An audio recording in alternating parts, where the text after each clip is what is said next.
You're listening to Civic Media. You can tune into any of our live shows on any radio station across the state with the Civic Media app. Find us in your phone's app store and listen anytime, anywhere. This is your WAUK Daily News Roundup for the Shaw, 101.1 FM and 540 AM in Waukesha.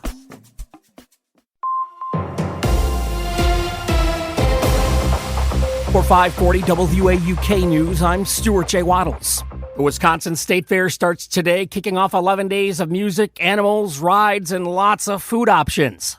Country band Midland plays tonight, Boys to Men tomorrow. The celebration runs through next weekend.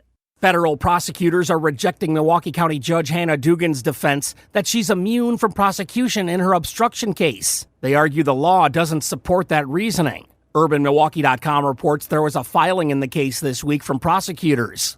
A magistrate judge has recommended that the case move forward.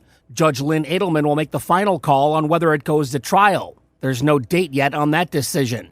There are still numbers coming out regarding the RNC's event in Milwaukee. The committee that hosted last summer's Republican National Convention has announced it's giving over $5 million to local nonprofits. The money left over from funds raised for the big event will help youth programs, veterans, and shelters around the city. More than 80 charities, including the Boys and Girls Club and the Milwaukee Rescue Mission, are seeing the benefit. Wisconsin officially gets a new Supreme Court justice tomorrow. Savannah Tolmay Olson has more. Susan Crawford will be sworn in as Justice Ann Welsh Bradley's term ends. Crawford won against Brad Schimmel in the most expensive state Supreme Court race in American history. It was seen by many analysts as a referendum on the early actions of President Donald Trump's new administration and Elon Musk, who poured millions into the race for Schimmel. The court will still have a 4-3 liberal majority after she's sworn in. Former Dane County Judge Jill Karofsky is now the Chief Justice on the state's high court. Crawford's swearing in is tomorrow at 4:30.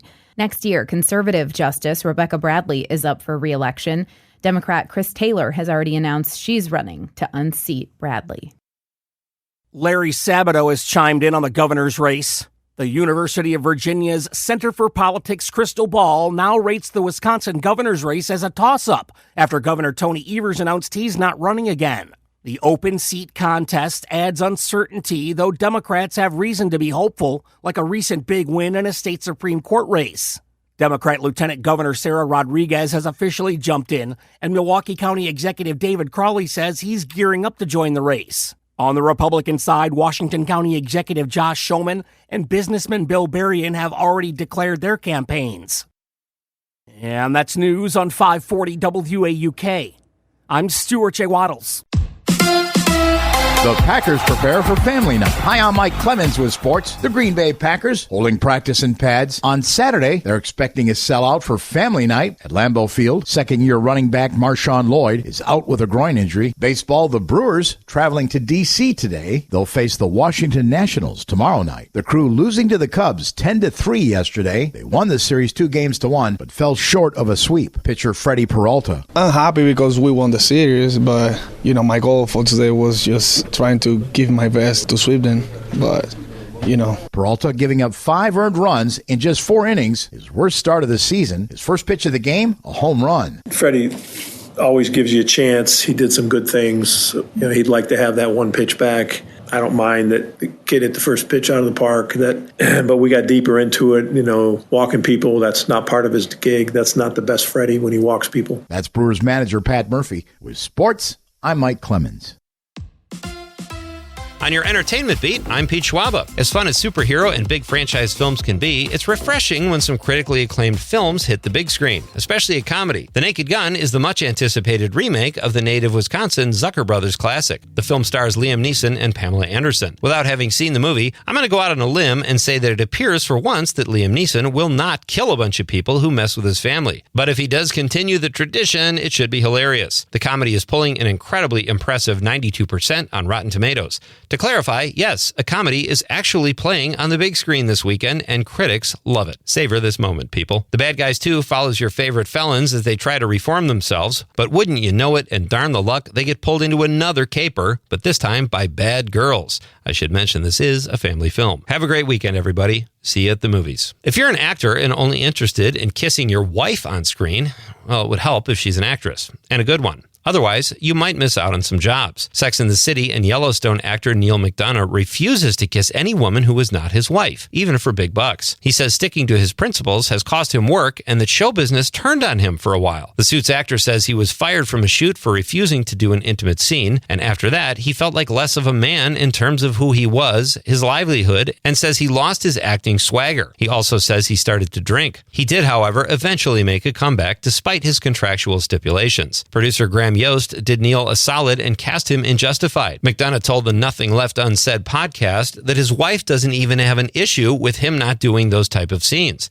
It's just that he doesn't want to kiss other women. There is something so sweet and yet so strange about that. Although it will most likely be the box office champ again this weekend, Marvel is hoping the Fantastic Four First Steps becomes an actual hit. Sounds funny to say that, even though it made $117 million domestically, but to truly become a summer blockbuster, it will need to have legs. The studio is hoping for a take of 45 to 52 million in its second week. Its challengers are Naked Gun and The Bad Guys 2. The prognosticators say despite good box office expectations for both films, they won't come close to dethroning Fantastic Four. If you're a theater owner or work for the Hollywood studios, it's pretty much good news all the way around when it comes to the 2025 summer box office earnings. According to Deadline, year-to-date numbers are up 13% over the same period last year. Summer 2025 is almost $3 billion ahead of summer 2024, thanks to 4 of this summer's releases having a $100 million plus opening weekend. Keep up the good work, movie fans. For more showbiz fun, tune in to Nightlight with me, Peach Waba, weeknights from 6 to 8 p.m. on the Civic Media Radio Network.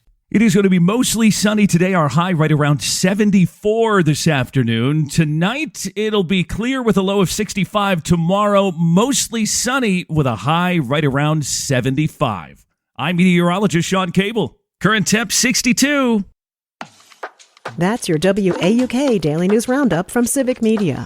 Subscribe to this podcast on Spotify, Apple, or wherever you find your podcasts. Find more news at WAUKradio.com. The national news cycle never stops, but it can be hard to find news about your local community. Civic Media is dedicated to providing quality local and state news coverage across Wisconsin. With the Civic Media app, you can get notifications about local stories that matter to you and your community. Find the free Civic Media app in your phone's app store and choose notifications from the menu to tell us what kind of news you want to hear about.